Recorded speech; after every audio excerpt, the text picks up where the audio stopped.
Manever I say ma PENDREAM TV. PENDREAM TV there, o see them yopo. Yes, where we tell it like it is and let the chips fall where they may. And as we always say, truth crashed to earth shall rise again. And as we always promise, the jandam is coming in all sizes and shapes and forms. But as we have promised, we shall crush any jandam with the truth. Okay? And the final question I asked before I start my show is, what time is it?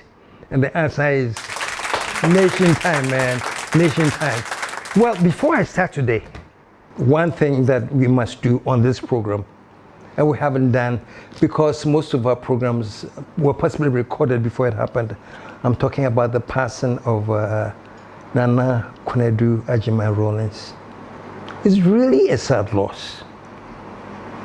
You know, and I go by this principle all the time that I don't remember people by how they died, but how they lived.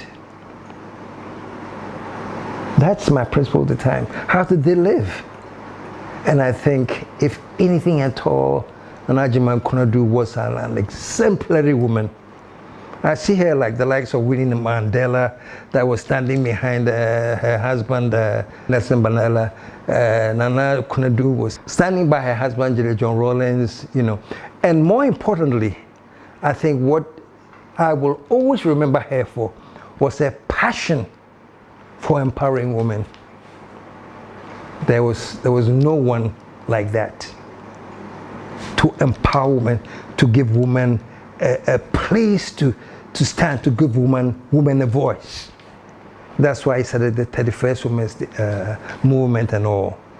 And we shall always remember her for her stand on how to empower women. And I could do, yes, people politically may have their disagreements, but all of that aside, she's one hell of a strong woman. And I think when it comes to a contribution in terms of creating awareness in the strength of women, it's her. Do you know there was a time, every time you open your mouth, there was the girl child, and the girl child, and the girl child. She is the one that made that whole concept of paying attention to our daughters when they are young girls, you know, giving them priority. You know. She was the man that brought that whole attention about the importance of paying attention to the girl child. So all I can say is that Nana Konadu, rest in peace, and the people of Ghana salute your contribution. Let me just make my general announcement that I do every day. The night is official. Every Sunday, there's a buffet at Cactus Creek. That starts from 1 p.m. till 6 p.m. There's a live band, there's jamming. It's awesome. So let me see you every Sunday, whether or not I announce it's happening at the Cactus Creek. Okay? All right. So today, you know what I want to look at? And I've said it quite a few times on this program. Listen to this quotation. And it says, there is nothing more dangerous to society than a person with nothing to lose. The quotation is this: there is nothing, or there's no one more dangerous to society than a person with nothing to lose. I mean, the logic is that, yeah, the person has no education, maybe has no job, has no money, only BBR. So it's like, what the hell is it to lose? If I had to revolt, let me revolt, you know, because for whatever I do, nobody will come and burn my house, my car. I don't have anything. So the adage is that there's nothing more dangerous to society than a person with nothing to lose. And I've been saying it. And it's a statement that people make. But now I'm like, wait a minute. Is that true? Are the most dangerous people in society the person with nothing to lose? I want you to look at this clip very carefully. And then I'll come back to what I'm saying. Take a look at this. I was having a meeting with some people in town in Lusaka. I said, you know, when I look around, and I look around the cases in town that we have of people that have been charged with cases of corruption, it is not people from the village.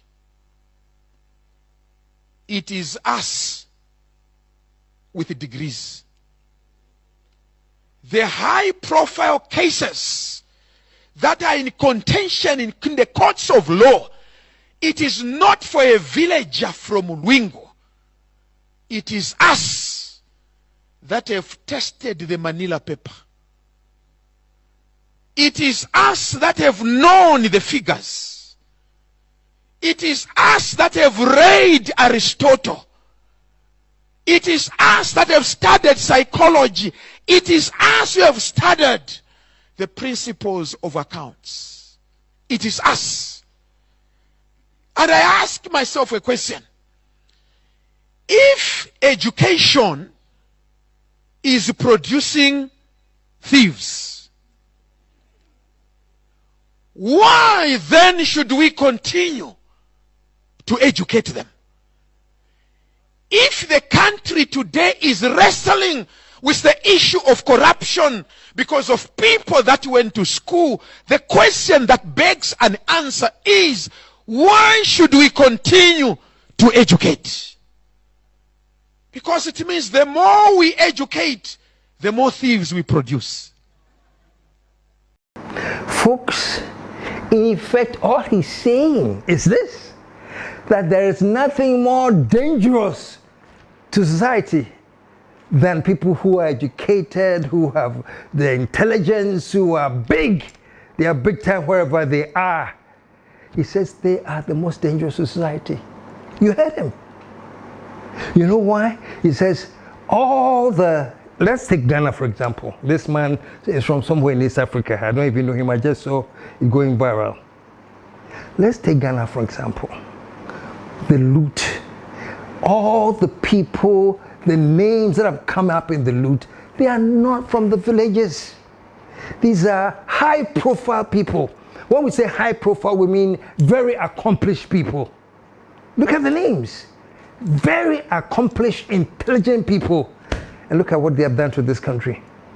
So in effect, this is what the man was talking about too. That the bane of corruption and what we are suffering is that we have too many educated people. I may beg to differ on that point. You know, it is not exactly the fault of education per se. In some angles, yes, but no.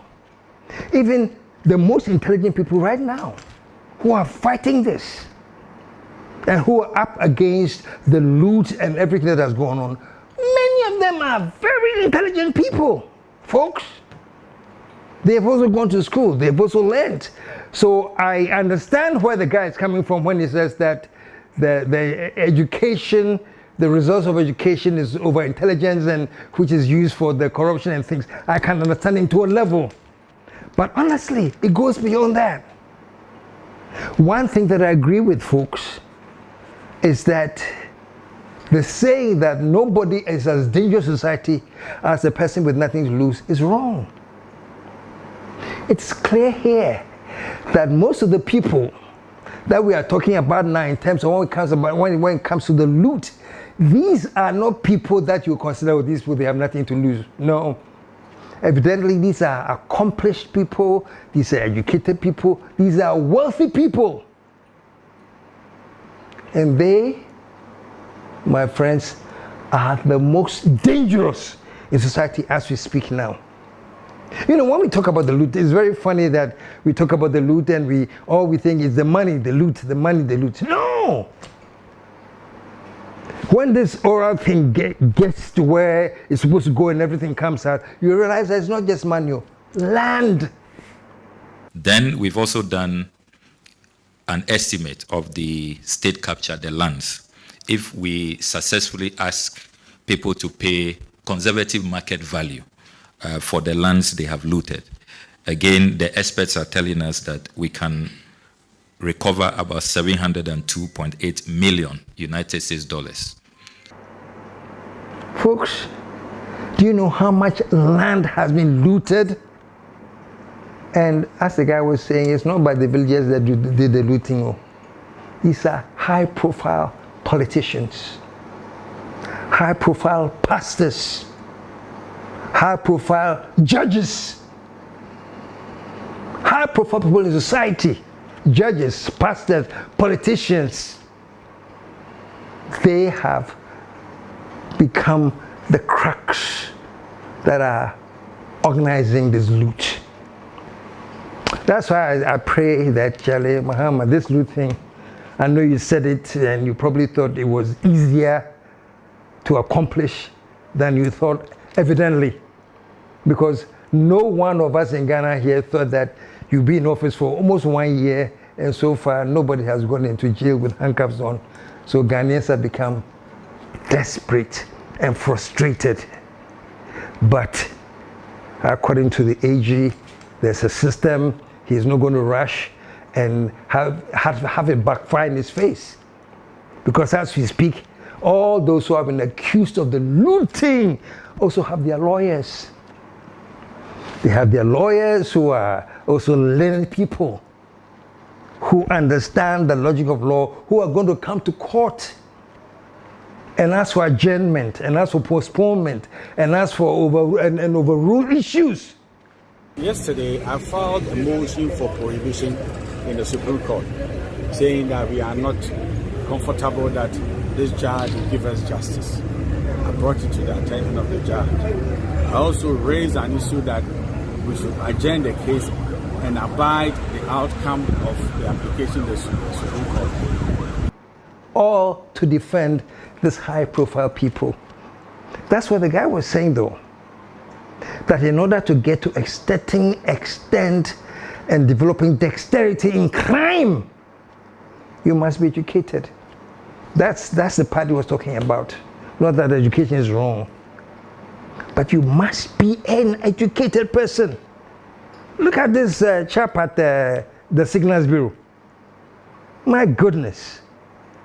All the houses and the bank accounts and how he mixes and shuffles things.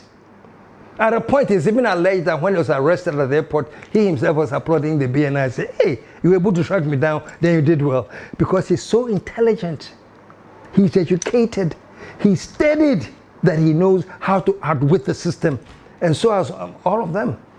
National Service, was the Give to Owari, that I see big guy, and all those people who allegedly have stolen billions, folks. Look, do you think it's easy to sit down and set up ghost names in the system and have hundreds and thousands of ghost names that are paid every month? No, it takes a level of intelligence, wittiness, dangerous criminal minds to get away with that. So that's what the guy was talking about. So if this is what is going to happen to us with all the education, then maybe why do we educate people? That's why I say I beg to differ. Because even the people fighting them too are educated. But folks, here's the thing.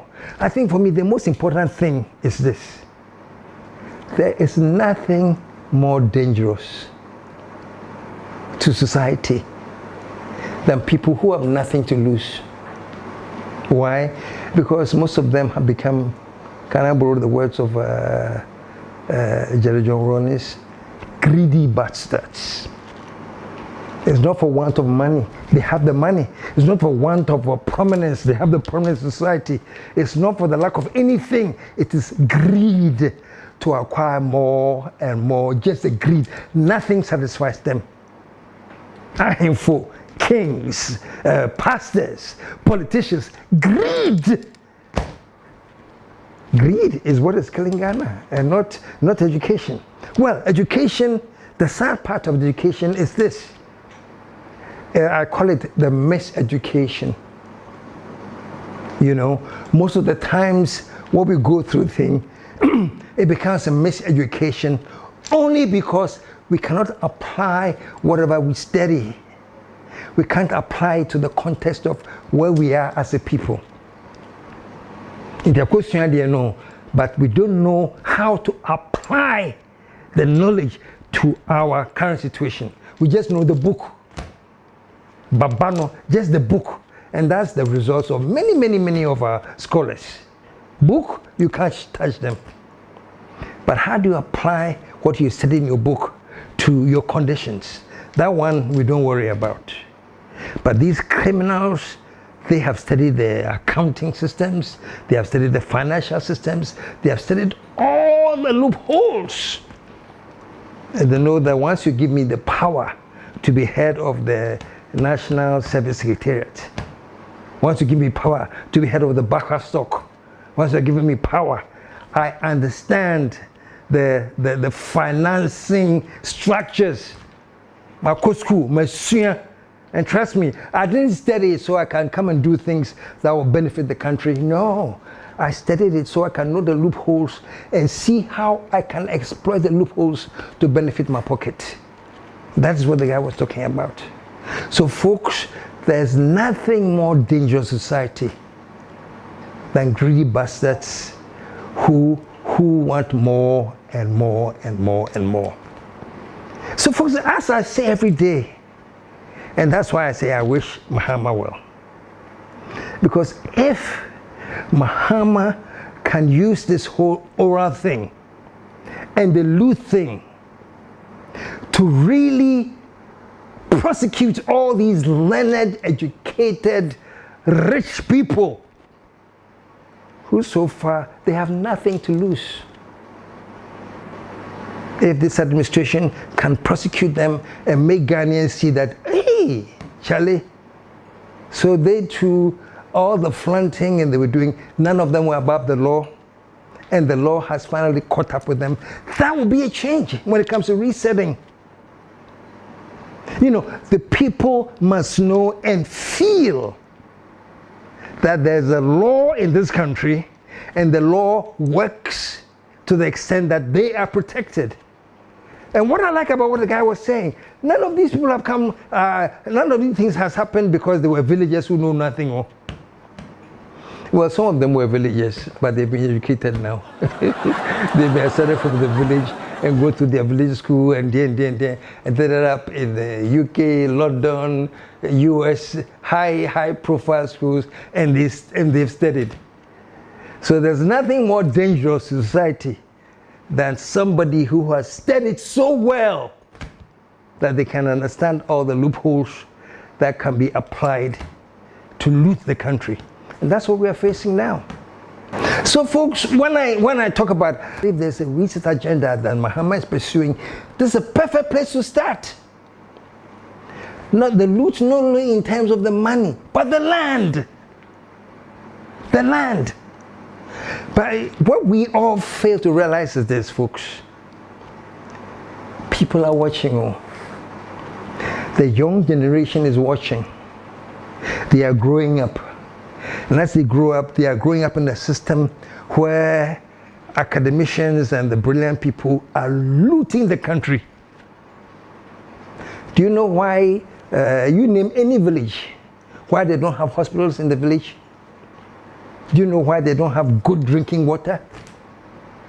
Simple things like this. It is because the big people who have nothing to lose have looted the money.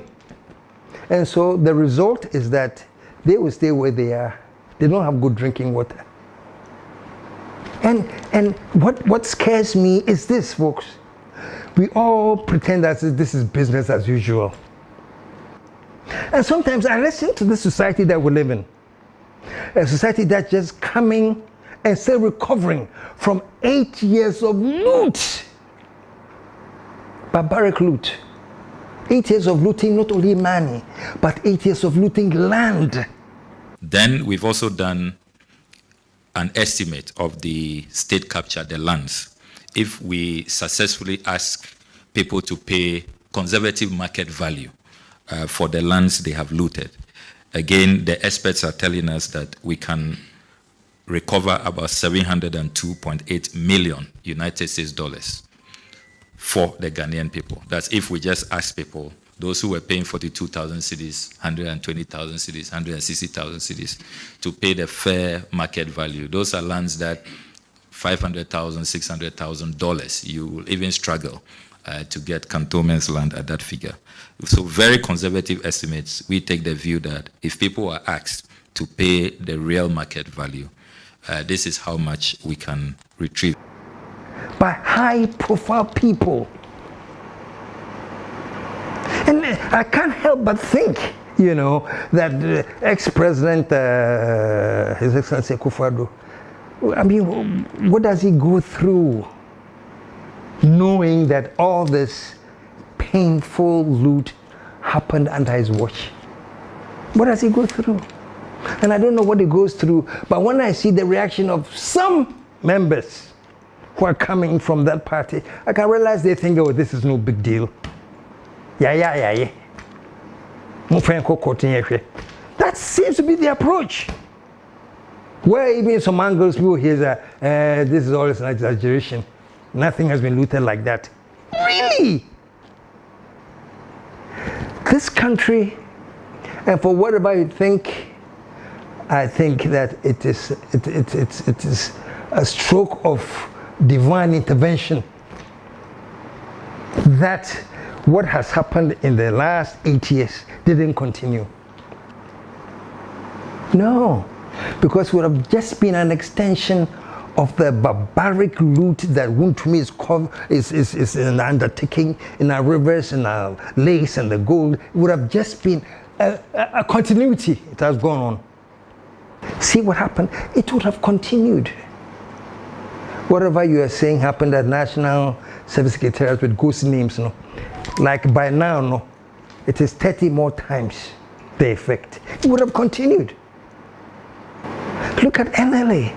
It would have just been continuity. If the 8 had been broken, it would have been a continuity of the barbaric loot, of the senseless, corrupt decadence that we experienced for 8 years. All of a sudden, it was great to find this excuse. Oh, COVID. Whatever you say, oh, but it was the COVID. We're doing very, very well. It was the COVID. They all say it. Honorable, His Excellency, what was his voice? Honorable, and I said, well, former finance. Oh, it was the COVID that took us back and blah, blah, blah. It was the COVID. Folks, the NPP got more money under COVID in terms of aid and things in the excess of $2 million. That's even small. $2 million was just the Sputnik crisis, one crisis as of it. But everything was covered. Look at the stuff that was happening at the airports. This so-called whoever came from Nigeria to establish a COVID testing crap that just bleeded this country. And that's what the gentleman was talking about too. These are people who know. These are people who are educated. You know, when I look around, and I look around the cases in town that we have of people that have been charged with cases of corruption, it is not people from the village. It is us with degrees. The high-profile cases that are in contention in the courts of law, it is not for a villager from Lwingo. It is us that have tested the Manila paper. It is us that have known the figures. It is us that have read Aristotle. It is us that have studied psychology. It is us who have studied the principles of accounts. It is us. And I ask myself a question. If education is producing thieves, why then should we continue to educate them? If the country today is wrestling with the issue of corruption because of people that went to school, the question that begs an answer is, why should we continue to educate? Because it means the more we educate, the more thieves we produce. So I say here today, there's nothing more dangerous to society than the educated, corrupt ones who are greedy bastards. Dedi kama mamena PENDREAM TV ase. Now so far so good. Say open online portal e wo Ghana. Nipa share, nipa follow, nipa comment here. To my best of knowledge, without any biases, PENDREAM TV.